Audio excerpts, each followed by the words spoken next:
சித்தாலயா நேயர்களுக்கு வணக்கம். பொடுகு தொல்லையினால ரொம்ப நாளாக கஷ்டப்பட்டுட்டு இருக்கீங்களா? நீங்கள் மட்டும் இல்லைங்க, நம்மள பல பேருக்கு இந்த பிரச்சனை இருக்குது. இந்த பிரச்சனையிலேருந்து ஒரு நிரந்தர தீர்வு வேணும்னா இந்த வீடியோவை முழுசாக பாருங்கள். ஃபஸ்ட்டு பொடுகுனா நம்ம ஸ்கேல்பில் இருக்கக்கூடிய டெட் ஸ்கின் செல்ஸ் உதிர்றது தான் நம்ம பொடுகுன்னு சொல்கிறோம். இது ஒரு சிலருக்கு தவிடு உதிர்றது மாதிரி உதிரும், ஒரு சிலருக்கு வெள்ளை கலரில் சாம்பல் பூத்தது மாதிரி இருக்கும், ஒரு சிலருக்கு அரிப்பு அதிகமாக இருக்கும், ஒரு சிலருக்கு முடி உதிர்வல் அதிகமாக இருக்கும். ஒரு சிலருக்கு இந்த அரிப்பு ஜாஸ்தியாக இருக்கப்போ சொரியும் போது மற்ற இடங்களில் பரவுறதுக்கு வாய்ப்பு இருக்குது. ஒரு சிலருக்கு புருவத்திலையும் டேண்ட்ரஃப் வரும். புருவத்தில் டேண்ட்ரஃப் வரப்போ அந்த புருவ முடி உதிர்றப்போ நம்மளோட அழகையே அதுக்கு எடுக்கிறதுக்கு வாய்ப்பு இருக்குது. குழந்தைங்கள்னு பார்த்தோன்னா குழந்தைங்களுக்கும் இந்த டேண்ட்ரஃப் பிரச்சனை வரும். அது கிராடல் கேப்னு சொல்லிட்டு சொல்லுவாங்க. கிராடல் கேப் குழந்தைங்களோட ஸ்கின் கலர்லேயே குழந்தைங்களோட உச்சந்தலையில் லைட்டாவோ டார்க்காவோ ஒரு ஆயிலி வேக்ஸ் மாதிரி அங்கங்கே படிஞ்சிருக்கும். இது எதனால் குழந்தைங்களுக்கு வருதுன்னு பார்த்தோம்னா, மேபி பிரெக்னன்சியில் அம்மாவோட ஹார்மோன்ஸ் குழந்தைங்களுக்கு பாஸ் ஆகும்போது அந்த ஹார்மோன்ஸ்னால அவங்க குழந்தைங்களுக்கு ஆயில் செக்ரீஷன் அதிகமாக இருக்கும். அந்த ஆயில் செக்ரீஷன்னால இந்த கிராடல் கேப்னு சொல்லக்கூடிய டேண்ட்ரஃப் குழந்தைங்களுக்கு வரும். இந்த கிராடல் கேப் நம்ம பயப்பட வேண்டிய அவசியமானு கேட்டால் கண்டிப்பாக இல்லை. இதனால குழந்தைங்களுக்கு எந்த ஒரு பெயினோ டிஸ்கம்ஃபோர்ட்டோ இருக்காது.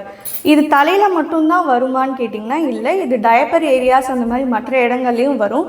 இதை செபோரிக் டெர்மடைட்டிஸ்னு சொல்லுவாங்க. இப்போ இந்த குழந்தைங்களுக்கு வரக்கூடிய இதுக்கு நம்ம ஏதாச்சும் ட்ரீட்மெண்ட்டுன்னு இதுக்கு தனியாக ஏதாச்சும் பண்ணணுமான்னு கேட்டால் அப்படிலாம் நம்ம பண்ண வேண்டிய எந்த அவசியமும் இல்லை. இது ஒரு சில வாரங்களில் தானாகவே சரியாகக்கூடியது தான். நம்ம அவங்க தலையை கொஞ்சம் நீட்டாக மெயின்டைன் பண்ணுறதுக்கு மட்டும் தலைக்கு ஊற்றுறது அந்த மாதிரியான ப்ராக்டிஸ் அதை நம்ம டெய்லி ஃபாலோ பண்ணிக்கலாம். இப்போ பொடுகு வரத்துக்கான ஒரு முக்கிய கல்ப்ரிட் யாருன்னு பார்த்தோம்னா மலேசியான்னு சொல்லக்கூடிய ஒரு ஃபங்கஸ் தான். அந்த ஃபங்கஸ் தான் இந்த பொடுகு வரத்துக்கு ஒரு முக்கிய காரணமாக இருக்குது. இது இல்லாமல் வேறு சில என்னென்ன காரணங்கள்னால நமக்கு பொடுகு தொல்லை வரலாம் அப்படின்னு பார்த்தோம்னா, ட்ரை ஸ்கின்னால நம்ம ஸ்கின் ரொம்ப ட்ரை ஆகுறதுனால அங்கே இருக்கக்கூடிய ஆயில் செக்ரீஷன் கம்மியாகிறதுனால டேண்ட்ரஃபாக போய் முடியும். அடுத்தது நம்ம புவர் டயட்னாலையும் நம்ம ஸ்ட்ரெஸ்னாலையும் டேண்ட்ரஃப் அதிகமாக வரத்துக்கு வாய்ப்பு இருக்குது. இப்போது ஒரு சில ஹேர் ப்ராடக்ட்ஸில் இருக்கக்கூடிய கெமிக்கல்ஸ் நம்மளோட ஸ்கேல்பை ட்ரிகர் பண்ணும். இதனால வரக்கூடிய டேண்ட்ரஃபை கான்டாக்ட் டெர்மடைட்டிஸ் அப்படின்னு சொல்லுவாங்க.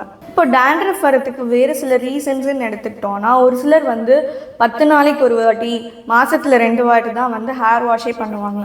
அந்த மாதிரிலாம் இருக்கிறப்போ நம்ம ஹேரில் அந்த ஃபங்கஸ் சொன்னல அது மல்டிப்புளாக க்ரோத் ஆகி நமக்கு டேண்ட்ரஃப் இன்னும் அதிகமாகும். ஸோ அந்த மாதிரி இல்லாமல் வாரத்துக்கு 2 முறையாச்சு தலைக்கு எண்ணெய் தேய்ச்சி எண்ணெய் குளியல் பண்ணுறதுனால நம்ம டேண்ட்ரஃப் கம்மி பண்ணலாம். டேண்ட்ரஃப் இல்லாதவங்களும் டேண்ட்ரஃப் வராமல் ப்ரிவென்ட் பண்ணலாம். மருத்துவர்களை நேரில் சந்தித்து ஆலோசனை பெற சித்தாலயா 31/2 ஃப்ளவர்ஸ் ரோட், அரும்பாக்கம், சென்னை 106 என்ற முகவரிக்கு நேரில் வரலாம்.